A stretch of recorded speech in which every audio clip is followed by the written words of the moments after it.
Australia, the abandoned continent with giant beasts. Among all the continents on Earth, Australia is the baby of the bunch in terms of size, the smallest and cutest of them all. What's special, though, is that this little baby is entirely controlled by just one country, and I bet you've already guessed it. That's Australia. Now, that might sound pretty impressive, but the truth is, things are way more interesting than that. The homeland of kangaroos hopping everywhere, lazy koalas hugging trees and sleeping, and even the bizarre platypuses that are unlike anything else. But that's not all. Australia is also known as a paradise for giant animals, from insects twice or 3 times the normal size to snakes and pythons that not only appear in the forests, but also like to visit people's homes as uninvited guests. You can even spot crocodiles sunbathing in the middle of a golf course, an experience you definitely won't find anywhere else in the world. But don't let the stories about the animals make you forget the country's beautiful natural scenery. Australia boasts unique wonders like the colorful Great Barrier Reef, the world's largest underwater ecosystem, or the enormous red desert of Uluru, which is both sacred and impressive. The beaches here are beyond debate, long, beautiful, and always on the list of top destinations for surfers. In particular, Sydney with its famous Opera House or Melbourne, a city of street art and coffee, are all must-see destinations. Hearing all this, you might think that Australia is crowded and bustling, right? Wrong. Despite having a vast area, Australia's population is surprisingly modest. With around 26 million people, Australia is one of the least densely populated countries in the world. This means that you can drive for hours across wide open roads without encountering a single soul. An experience that is both fun and a little lonely. So, what's the reason for Australia's sparse population? And what's so special about life in a country with plenty of land and few people? Join me in unraveling the stories behind this magical land. 1. Australia's population. Shockingly tiny. The smallest continent in the world, and also the only country that covers an entire continent. Australia is nestled in the southern hemisphere and surrounded by 3 oceans, the Pacific, the Indian, and the Southern Ocean. Before becoming a British colony in 1788, Australia was home to indigenous peoples with a culture that dates back more than 65,000 years. In 1901, Australia officially became a Commonwealth, entering a period of modernity and rapid development in the years that followed. Known for its majestic nature, Australia boasts iconic landmarks such as the Great Barrier Reef, the red desert of Uluru, and unique wildlife that includes kangaroos, koalas, and platypuses. Moreover, vibrant cities like Sydney and Melbourne also contribute to the appeal of this nation. From its history and culture to its nature, this land always holds something that is both mysterious and enchanting. Despite being the only country that spans an entire continent, Australia has a surprisingly small population. As of March 31st, 2024, the Australian population reached 27,122,411 people, according to data from the Australian Bureau of Statistics, ABS. With a land area of approximately 7,682,300 square kilometers, Australia's average population density is 3.5 people per square kilometer, making it one of the least densely populated countries in the world. To get a good idea, let's put it on the scale next to Vietnam, shall we? According to the latest 2023 stats from World Population Review, Vietnam has well surpassed the 98 million mark, while Australia, well, it's only around 26 million. Quite a difference, wouldn't you say? For a bit of a change of scenery, let's hop over east to Taiwan. That island has a population of around 24 million, which is pretty close to Australia. But get this, the land area of Taiwan is only 36,000 square kilometers, so that's less than 0.5% of Australia's total area. Talk about a tiny firecracker. And get this, there are 7 islands worldwide that have a bigger population than all of Australia. Crazy, right? Just look at Honshu in Japan. With 104 million people, that was 6 years ago, the UK with 66 million, or Java in Indonesia, with a whopping 151 million, which we were just chatting about in a recent video. These numbers should be enough to make your jaw drop when it comes to Australia's population density or lack thereof. But the shockwave doesn't stop there. Some cities around the globe have populations that are larger than the whole continent of Australia. Sounds like a joke, right? It's true. Take Tokyo in Japan, Delhi in India, or Jakarta in Indonesia. They're living proof that some cities can outgrow an entire continent. Even Seoul in Korea and Shanghai in China are getting close. 2. Hyper-urbanization and the curious population distribution. So, back to the sprawling land of Australia. Can you believe that in such a vast landmass there are only 5 major cities? Sydney, Melbourne, Brisbane, Adelaide, and Perth.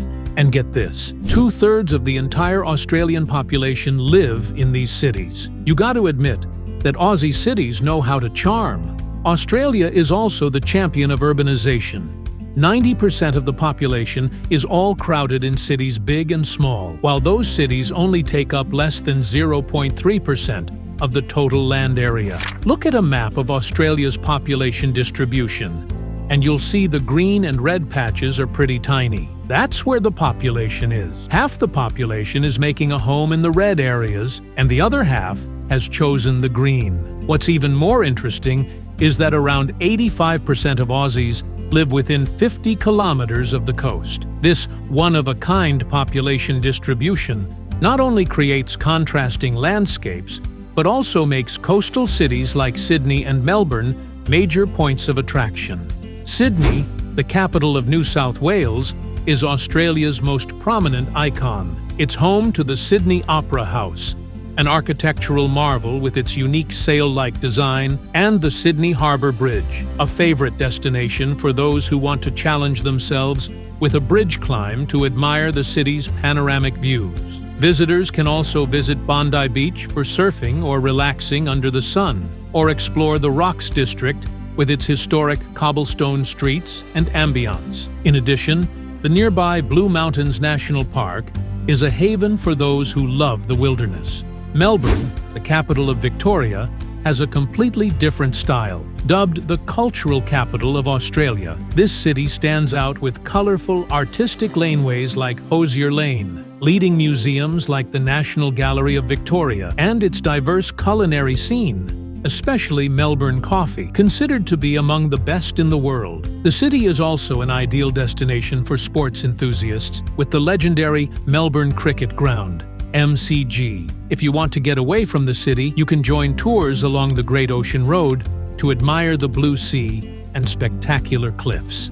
These two cities are not only the economic and cultural centers of Australia, but also vivid symbols of a modern lifestyle in harmony with nature, leaving visitors captivated and wanting to return many times. 3. The interior, vast but empty. Take the Pilbara region, for example, a huge area in Western Australia. It's nearly twice the size of Japan, but you know how many people live there? Only 10,000, compared to Japan's 125 million. To add to the oddity, most of Pilbara's residents are crammed into a small town called Newman. Let's take a drive southeast to Adelaide, the 5th biggest city in Australia, with 1.3 million people. But here's the kicker. Adelaide is located close to an enormous area to the south called the Pastoral Unincorporated Area. It's larger than all of Vietnam, but get this, it only has around 3,750 people living there. The population density is 1 person for every 166 square kilometers. That's like 4 people having to share an area the size of Bac Ninh province, or even the whole of Hanoi. To make it even more jaw-dropping, a farm called Anna Creek is in this area. It's about the same size as the entire Red River Delta in Vietnam, but it's not an independent region. It's just a privately owned cattle station. You heard it right. It's the largest farm on the planet, measuring 23,570 kilometers. But here's the kicker. There are only around 8 full-time staff and maybe a couple dozen people living there, with tens of thousands of cows. Talk about thinly populated. If you venture into other remote parts, like the towns of Esperance and Kununurra.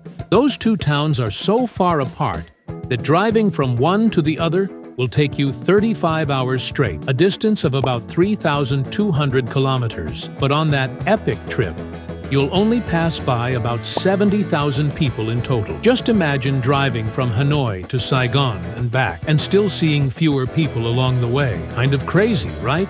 But that's just how things are in Australia. 4. Why is Australia so sparsely populated?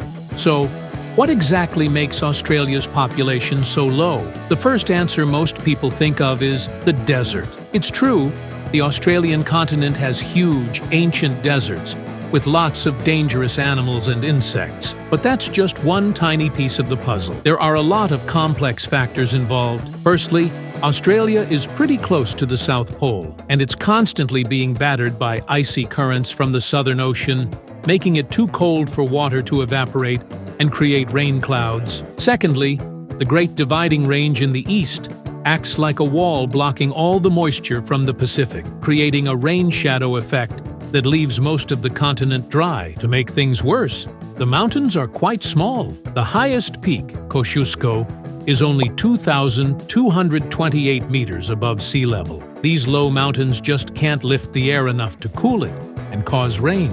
And to top it all off, the air in Australia is too hot for rain to form. The Tropic of Capricorn also runs right through Australia, creating two distinct climate zones, a tropical north and a subtropical south. The subtropical high-pressure zone around the world makes the air hot and dry. Even the air that does manage to go up the Aussie mountains just can't escape this effect. And just when you think things couldn't get worse, Australia has to deal with the wild fluctuations in the South Pacific caused by El Niño and La Niña. El Niño slows down the trade winds and reduces the humidity, causing droughts. La Niña, on the other hand, does the opposite, causing heavy rain and floods. These events cause Australia's weather to be extreme and unpredictable and lead to some of the worst wildfires in history.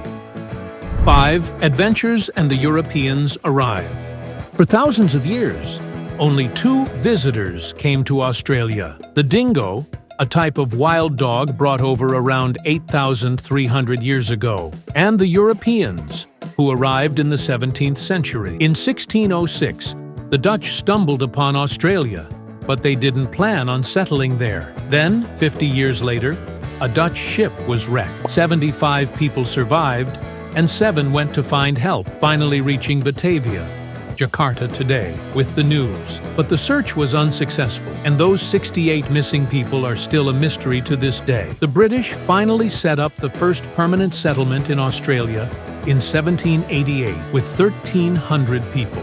At the same time, Asia had 650 million people, 150 million in Europe, 85 million in Africa, and 20 million in the Americas. So, Australia started the industrial age with a low population. Australia's population grew much slower than other continents. By 1906, Australia's population was finally the same as America's in 1788. After gold was discovered in Australia in 1851, there was a gold rush which doubled the population. But Australia had a hard time getting immigrants to come from Europe. The Americas were more attractive as they were closer and cheaper to get to.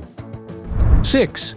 Immigration policies and the battle for population. In 1901, Australia introduced immigration restrictions, only accepting white Europeans. This led to a very low number of immigrants. In World War I, the population even fell as many men went off to fight and didn't come back. Before World War II, Australia only had 7 million people, whereas Japan had 73 million. After the Japanese bombed Darwin in 1942, Australians feared a Japanese invasion and realized they had a population problem. So, immigration restrictions were eased to attract people from Europe. In 1973, the race-based immigration policy was scrapped, and the immigrant community became much more diverse. Today, Australia limits the number of immigrants to less than 200,000 per year, but it is still the country with the highest immigrant percentage. By 2050, Australia's population is expected to reach 36 million,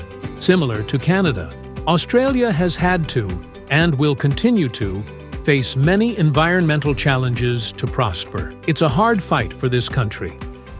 7. Wildfires and sad stories. On February 7, 2009, Victoria, Australia experienced the Black Saturday bushfires. The results were horrific. 173 people died, 414 were injured, thousands of animals died, and over 400,000 hectares of land were scorched. Stories about Australia's harsh climate are captured in Colleen McCullough's famous novel, The Thorn Birds. All of these things have turned Australia into the driest inhabited continent on the planet. 35% of the country is covered in arid desert. The average rainfall in Australia is pretty low, and it mainly falls on the eastern coast. But in the north, where the rainfall is higher, the population density is still low because the rain there is unpredictable and comes at odd times. For example, the city of Darwin gets around 1,800 millimeters of rain a year, nearly 3 times as much as London. But most of that rain falls in the 4 months of the wet season. The rest of the year is unpredictable. In 1898, the town of Wim Creek received 740 millimeters in just one day. But decades later, only 4 millimeters fell in the whole year, less than the Sahara Desert. And it's not just erratic rain. There aren't any major rivers in Australia. The Murray River system is the most important, but it has the lowest flow rate in the world. Compared to Vietnam's Red River, the Murray is only about a quarter the size. However, it is still a source of life for 3 million people, and it's a major agricultural hub. But climate change has worsened drought conditions, and many rivers are drying up, making life difficult for everyone. 8. Farmland. Huge, but challenging. Even though fresh water is scarce, what's surprising is Australia has more renewable freshwater resources than lots of other countries, twice as much as Pakistan, for example. But the amount of arable land in Australia is pretty low, only around 6% of the land. But 6% of a huge continent is still pretty big. Australia has more arable land than Indonesia, Malaysia, the Philippines, Vietnam, Cambodia, and Laos all put together. Surprisingly, Australia has the highest arable land per person on Earth, at 1.9 hectares. In Vietnam, that figure is only 0.27 hectares per person. If Australia had a population density similar to Vietnam's, then the population would be more like 180 million. So, why is the population so low? The answer is that Australia is a very fussy continent that has made life for humans incredibly difficult. Isolated from the rest of the world, it has a unique ecosystem with animals that have evolved completely differently. Humans arrived in Australia around 50,000 years ago when the sea level was lower and Australia was still joined to New Guinea. But the sea rose, isolating Australia from the rest of the world. 9.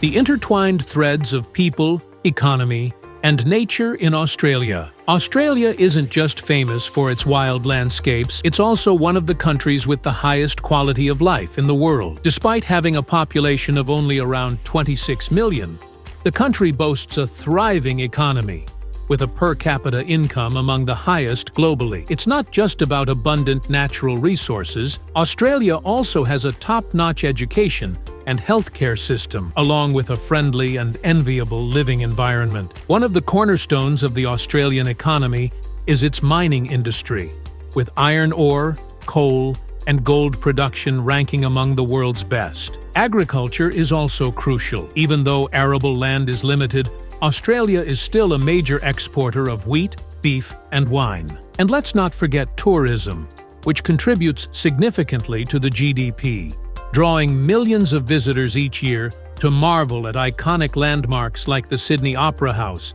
the Sydney Harbour Bridge, and the Great Barrier Reef. But what truly sets Australia apart is the connection between people and nature. Because a large portion of its area is uninhabited, Australia possesses some of the most pristine landscapes on Earth, from vast eucalyptus forests and the fiery red deserts of the Outback to endless stretches of untouched coastline. This very wildness allows a remarkable animal population to flourish. And the Australians? They've learned to live alongside nature in their own unique way. When faced with some of the world's most challenging animals, they don't panic. Instead, they have an attitude that's both cautious and humorous. Venomous snake slithers into the garden, call a snake catcher. Crocodile spotted near a residential area, wildlife control deals with it.